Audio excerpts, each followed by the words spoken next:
I've just come out to harvest some elderflower. They're up quite high, all the lower branches have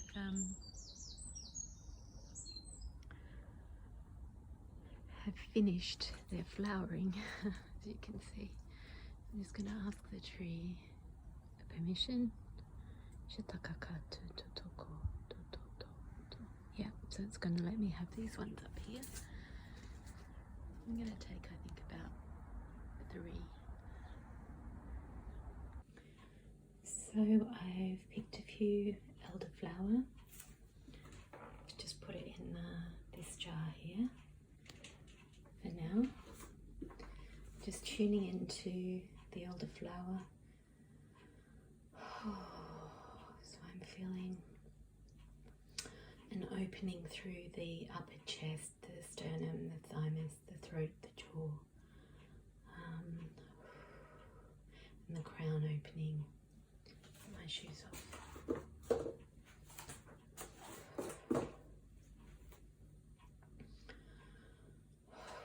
Like the umbilical cord and the mouth all releasing. So for me that's like nurturing, getting energy from the mother, getting energy from the milk. So through the umbilical cord in the womb, and then through the mouth, through the milk when born. So this is about getting the nourishment that our body needs. Okay, there we go. It's pushing me off now. So it's delivered its energy. Thank you. So first I'm just making a syrup. I love how the light is making that look a bit like a love heart there. Which is, I've used demerara sugar, but that will give it a bit of a caramelly flour. So with elderflower you might want actually white sugar. I don't have any of that in the house. So yeah, half equal parts sugar and water. So if you were doing a cup of sugar, you would do a cup of water, and then you mix it together and simmer it. So I've used a Biocera antioxidant alkaline water. It's, health promoting, and it's cleared out all the toxins, and I've used an organic demerara sugar. So while the syrup is cooking, I'm going to just prepare these flowers by disconnecting them from the stems and putting them in this bowl. So as you can see, I haven't been too picky about separating them all and cutting all the stems off, just as much as I can. But you don't want too much of the stem, because actually if you eat the flowers or the stems in this state, they are toxic. It's only when they've been prepared and cooked and that it's siphoned off all the toxins. So yeah, so you just keep doing that until they're all done, and then we will energize them and add the syrup. I've used about 1, 2, 3, 4, so 4 small and 2 large elderflower flowers. There's a large one, it's a small one. So I love how there's little stars everywhere.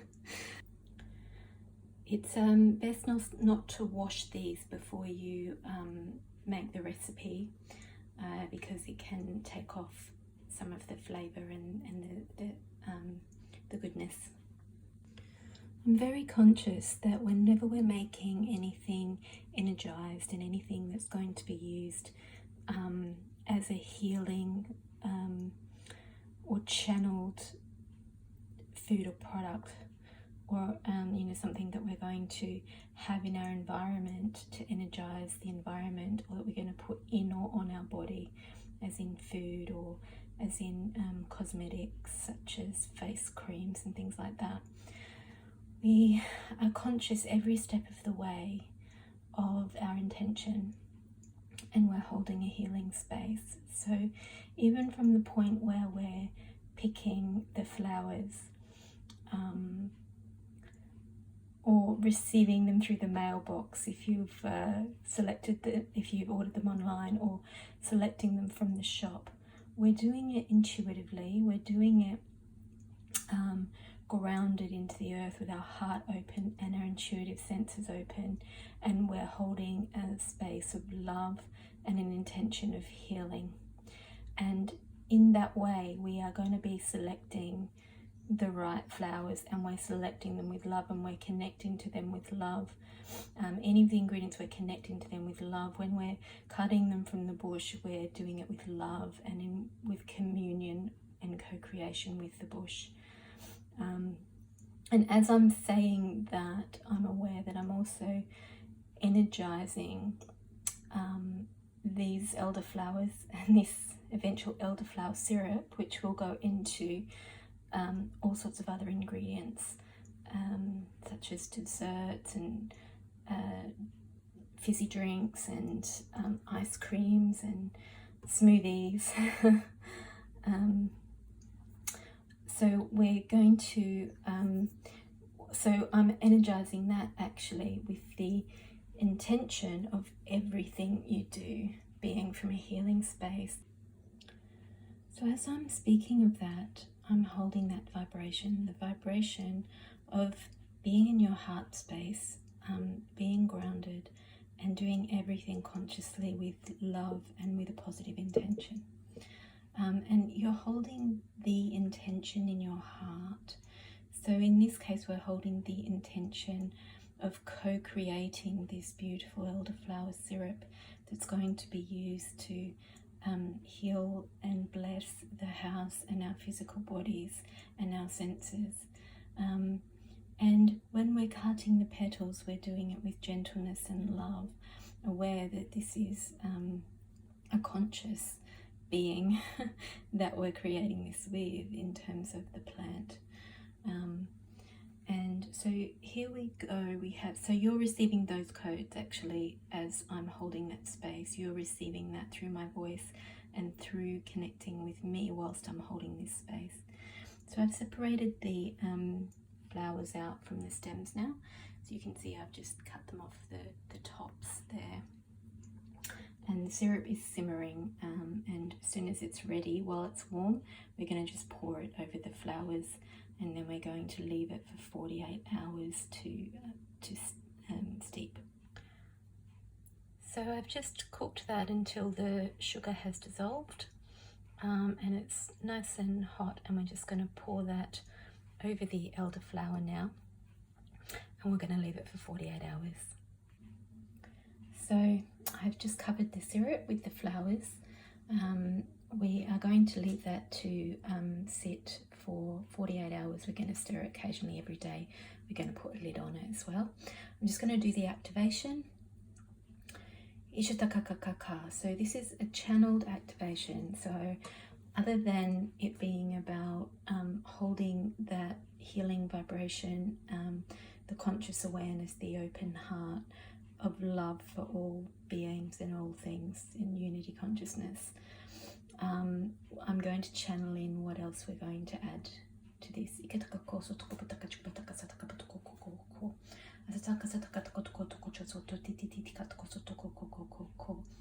So they're saying it's the vibration of love for all things. I'm feeling this being pulled in. It's the amethyst. I use this to make amethyst water. So it's bringing some of the vibration of amethyst into it, which is connection to your guides. Opening of the psychic senses. To be able to follow your intuition. And the rose quartz from this jug, which is love, unconditional love, divine love,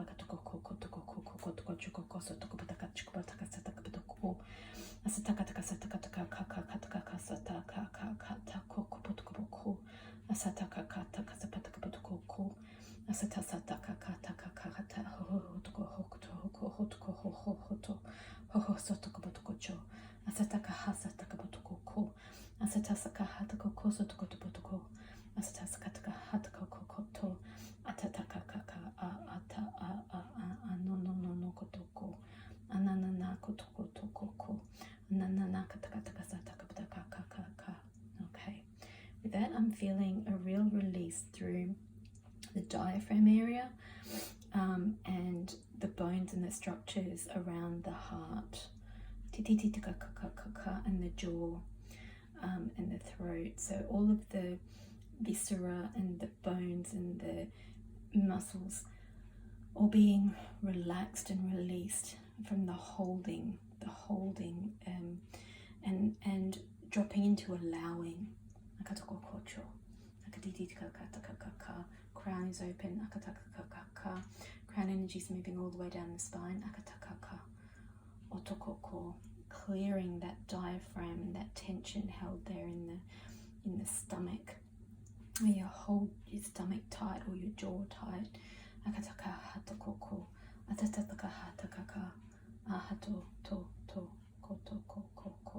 So now there's a really clear channel through the crown right down past the solar plexus and down into the earth.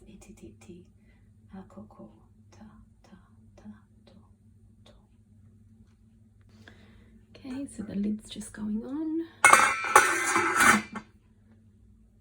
And now we check on it a few times a day for 48 hours, and then we'll do the next part.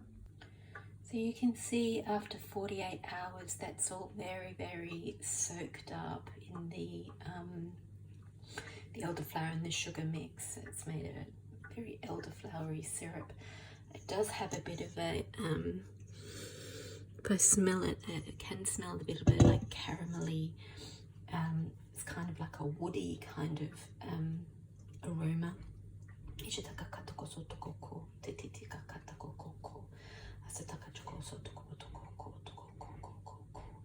So this is working through the digestive system now. It feels like the stomach lining, the lining of the intestines, where you take into your body the bits that are of value and nutritious to you, and release what you don't for elimination. Wow, really feeling that the body receiving the goodness from that. So the physical properties of the elderflower, as well as the spiritual codes, energy codes we've put in it, the little programs of joy and unity and love in action.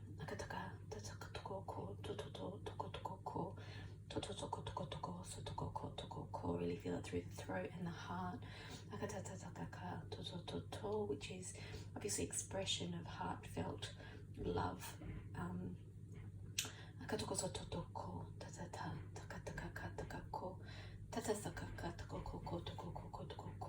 It's the honoring of the spiritual essence and consciousness in all things, as the cat comes in through the cat flap. And he eats his food. I love that.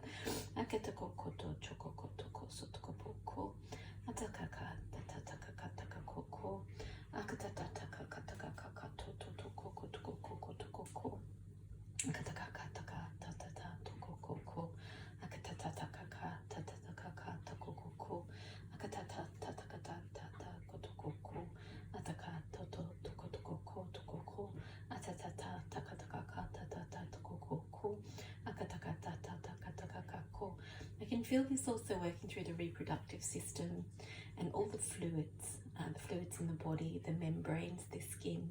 So same as it was working through the lining of the stomach and what you take in from your digestive system.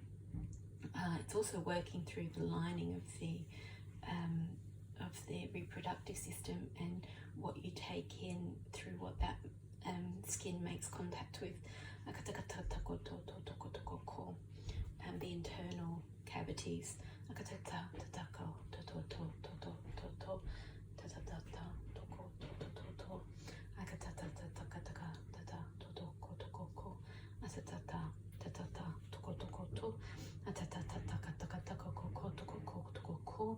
It's very infused with love, so it's programming the body where it makes contact with external things, external people, or external like food, where it gets integrated into your body and into your bloodstream. It's programming it to receive love and not the toxins.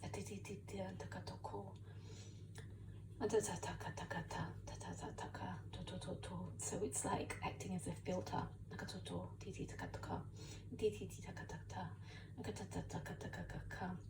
which is forming a template for higher union, higher love, divine union, divine love, higher relationship templates.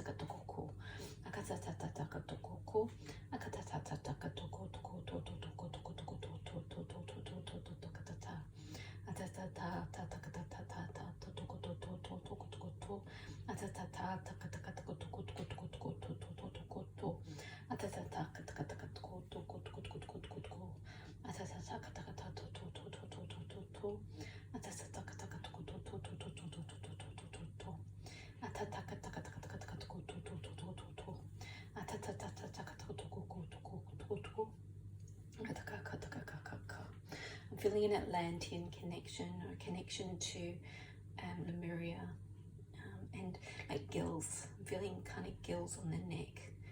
So whatever we take in through the skin on our neck, which may have at one point been air.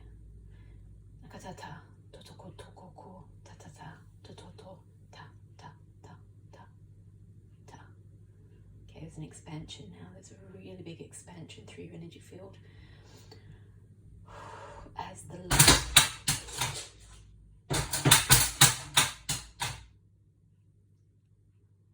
that was a foreign cat trying to come in through the cat flap and running, not getting in and running away. Wow. So that illustrates the point. So the loving cats came in and ate their food that I prepared with love, and then someone else's cat tried to come in and couldn't get in through the door. So that's an illustration of what these codes are doing. So there's been a huge expansion through the heart. Love is emanating out through your energy field. It feels so potent and so loving, and so you don't need defenses, because you have a natural filter, and the expansion of your love has expanded so far out that nothing can come in beyond that, and it's right out in the outer of your energy field, so nothing beyond that can come in. So no toxins, no nastiness, no narcissism, none of that can come in, because you are connected to everything, and that you're holding that space, and that love permeates so far out and forms that boundary out at the edge of your energy field, and it filters out everything. So you don't need shields or protection, because love is its own boundary, and it's impermeable.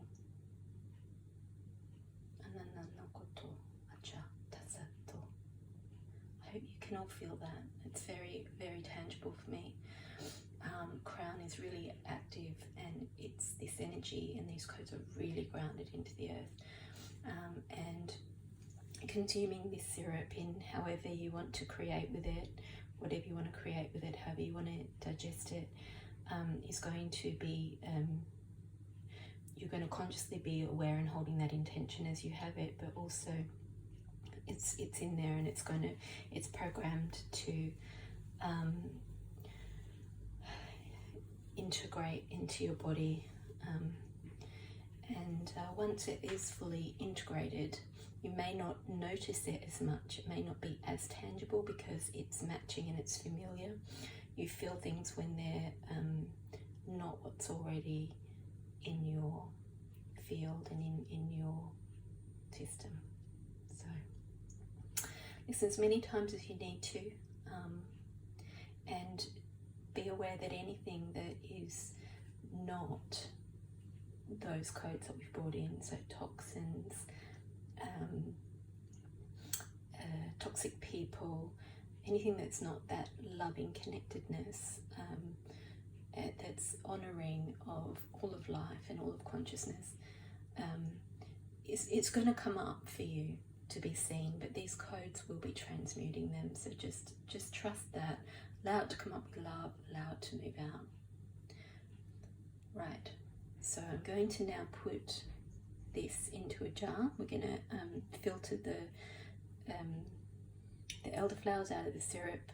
We're going to then seal the syrup in a jar. If we've got a lot of it, which we don't have too much, we can put it in a sealed jar and keep it for a year in a dark place, up to a year. But I think I'm probably going to use all of that, so I will, which it should be used within a couple of weeks. So we just keep that in the fridge. It's only once it's opened that it needs to be used within a week. So I've just siphoned that into this jar. It's a lovely rich dark syrup because it's made with demerara sugar. So I'm just going to taste that now.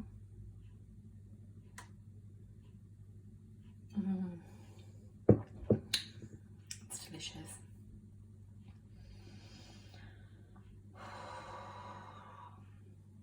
It's feeling that move through my physical body. My whole body's tingling, especially my jaw, my arms. It's tingling with love, love and unity and oneness.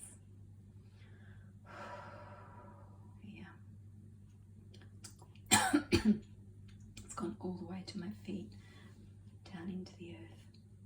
Hope you really enjoy that. So there's the finished product, which you will then use in other things. Here's a list of ideas which you can just Google. Your imagination is the limit, really. And I've listed some of the medicinal properties there just from the internet. I'm intrigued how much they match with what I tuned into there when connecting with the plant and the syrup. It was also beautiful how, as I was straining it, the elderflowers that remained in the container formed a heart shape. Just beautiful and poetic. I love how the divine works. So take care, everybody. If you feel like it, write comments in the description about how you've experienced your elderflower syrup, and or even just the codes if you were not making the syrup along with me, and if you have what kind of things you've used it in, and if other people have experienced the codes in the creations that you've made with it. Blessings, everyone.